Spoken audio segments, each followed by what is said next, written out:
Hey guys, welcome. It's your girl, Black Girl Minimalism. I am doing the nighttime read for tonight is January 27th. If you hear any whining in the background, it's just Simba calling out to pay attention to him. So he loves to be vocal on the reads. We're going to be utilizing the Realist Oracle guidebook deck. I actually just pulled out all of my decks for that's been packed up, so it's kind of cool to like revisit some of these that I haven't seen in a while.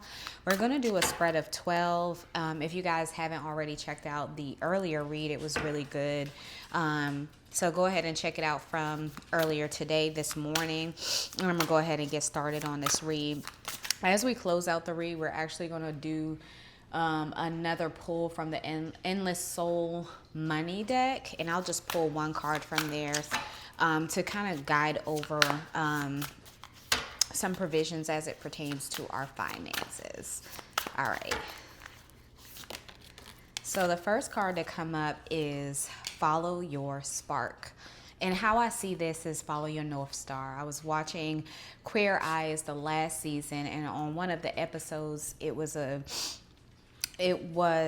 one of the guests or persons that they were helping, and he was operating from a space of like doing everything for others and putting himself last, but he wanted to be in a place where he put his business in the forefront. He wanted to establish his LLC. He had already been working as a business per se, but he wanted to put that paper behind the work that he had already been doing. So one of the things that Karamo is in charge of the culture aspect of the show, took him to, I think, like just like a sighting where you could kind of see the stars. And so took him to observatory. I think it was in Virginia, where he could kind of see a location where he could follow his North Star.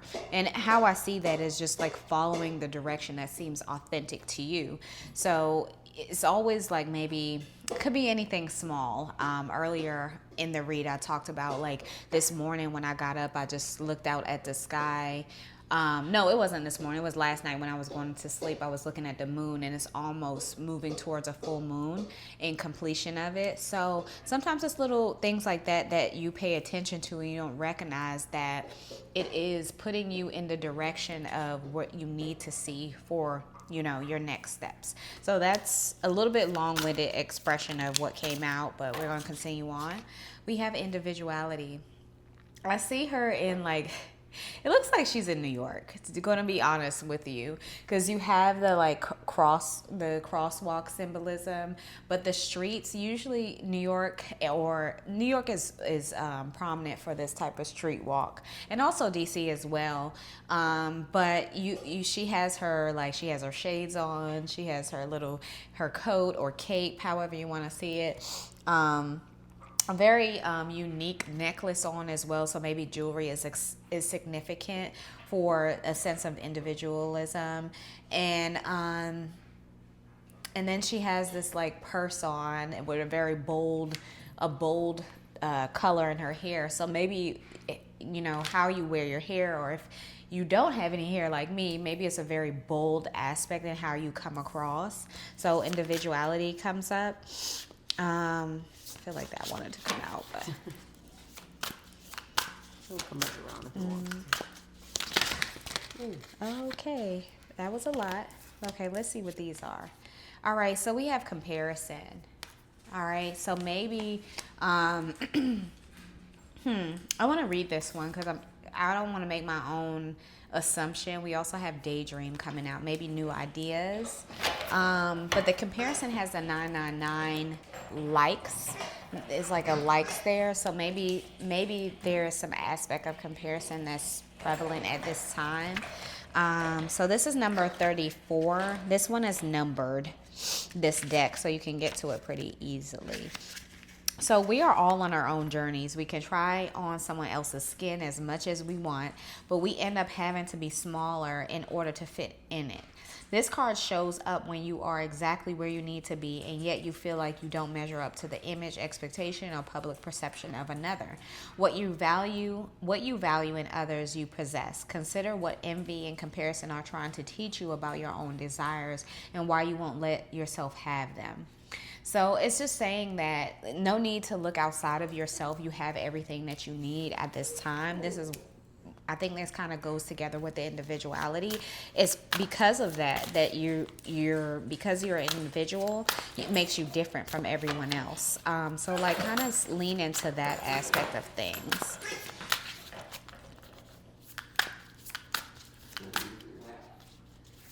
What movie?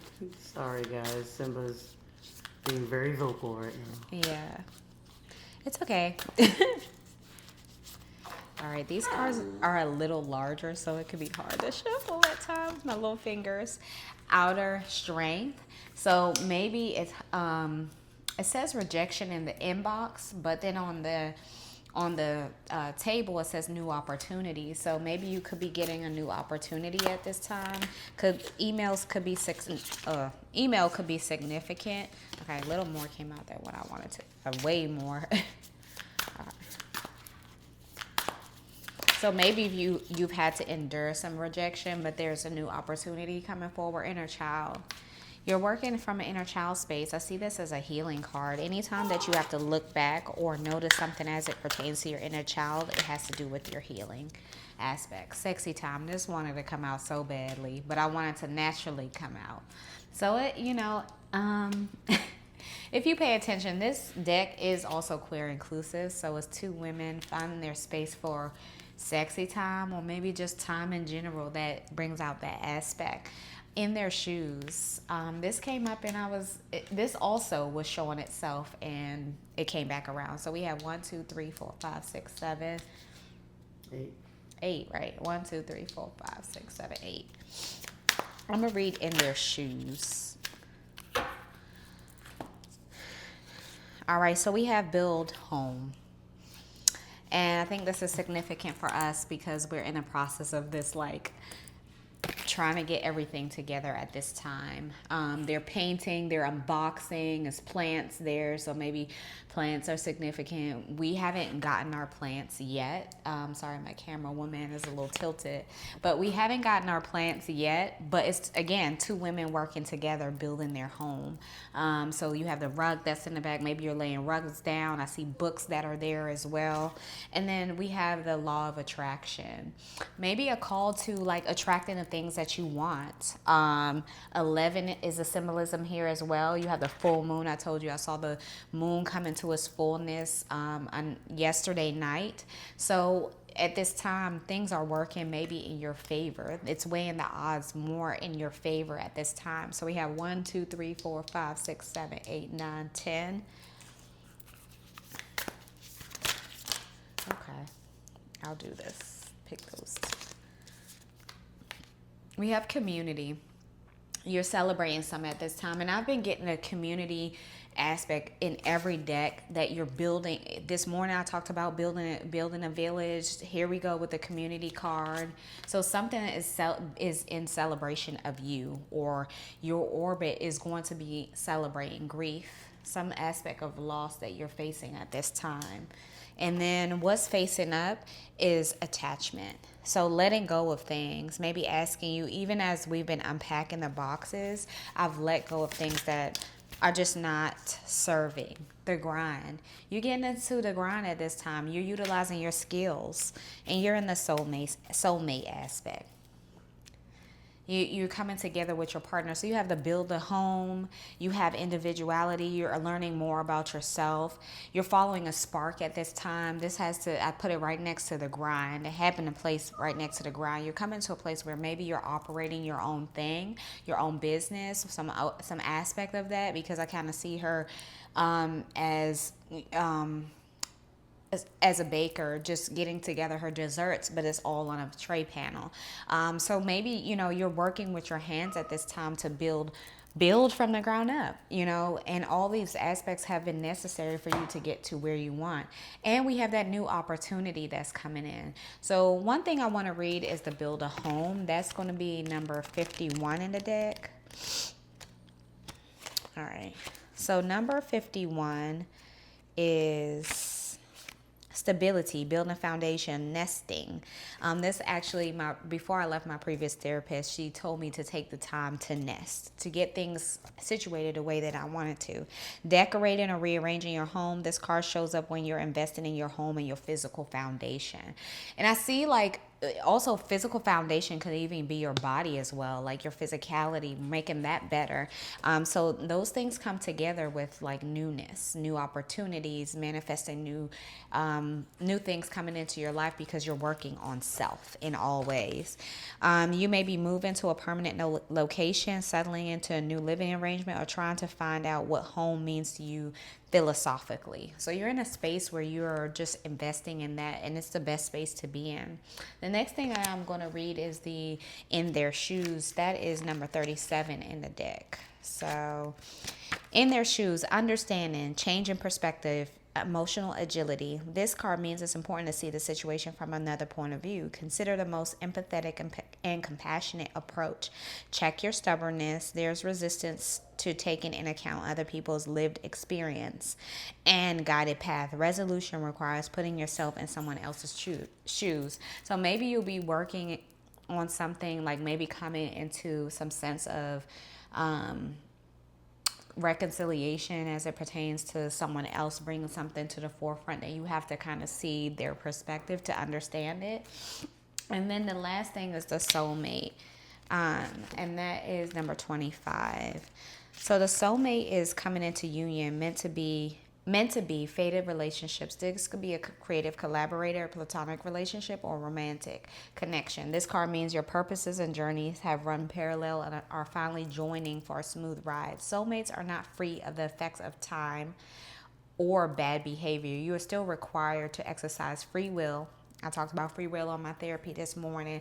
God puts us here, but we are a vessel of his outcome and what he sees for our life, the purpose in which we're already living out through the vessel form, which is the human form. You be a good counterpart and recognize when a relationship has run its course. So maybe recognizing how to elevate new aspects within that relationship if you're in one, or even like this coming up in their shoes. I saw this from a friendship aspect. If you have to have a conversation that might be difficult, come into a happy medium on how to reach a resolve between one another. So I think you'll be in a place this week where you'll be utilizing the all is fair, utilizing that justice aspect of hearing things out, making an esteemed decision. And, let's also end with this part. Get into your sexy time. So I hope that you guys receive this message. The money. The last thing that we're going to stop on is the money card. Babe just reminded me. All right. I trust the process will take me there. How? The how is not for you to figure out, but I take a deep breath and step onto a path of trust. I walk calmly now, knowing that my heart's intent always leads me to where I'm going and meant to be. That means wherever that you end up, you're always going to end up where you're supposed to be, no matter the route that you take. Soul Money, thank you for showing me a different way. So you're navigating a new path at this time. It's going to lead you to where you're going. I hope that you guys receive this message. I love you so much, and I will see you tomorrow. Bye.